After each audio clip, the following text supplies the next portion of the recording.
Hi everyone! Kumusta? Ang tagal kong hindi naglong video. Ito, talong ulit ang ulam. Thank you Lord kasi meron. Pinagbabrush ko ang aking the only one boy kasi may pupuntahan kami. Pupunta kaming bayan para magpabunot.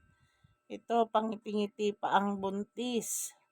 Nakaalis na po kami niyan. Ang aming driver ay si Don Colin. Ayan, pahay-pahay pa. Iba-iba ang ngiti-ngiti ni Only One Boy kasi pabubunot na ang ngipin niya. Ito, naghihintay po kami sa labas. Nakarating na po kami sa aming center, sa aming bayan. Hinihintay namin ang midwife, si Auntie Sophia. Hi Auntie Sophia, thank you po sa pagbunot ng ngipin ni Sander, my only one boy. Patayo-tayo dyan si Don Colin kasi ang aga naming pumunta. Ayan, halos wala pang tao. Pero si Auntie Sophia, meron pa daw siyang linakad kaya medyo natagalan kami. Pero nakapalista na kami bago kami pumunta dyan. Kaya kahit maraming dagsana tao, pang ilan kami sa pila.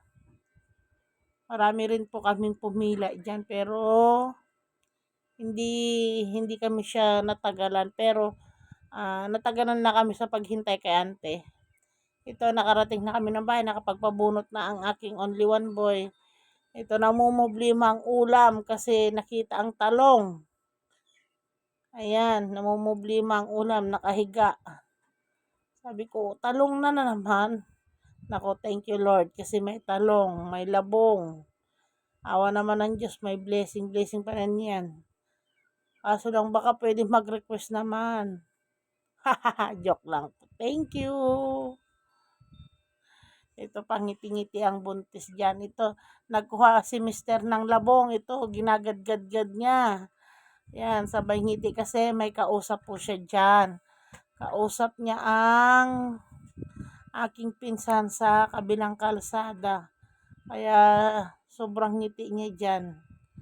Nagigid-gid siya ng labong. Masarap ang labong pag hindi lagi. Pero pag lagi, ay nako, thank you Lord na lang. Pwedeng iba naman, sabihin mo na lang ng ganon. Pero pag at Sara, yung bang luto sa gata, hindi pa kami nagluto ng ganon, minsan pa lang yata.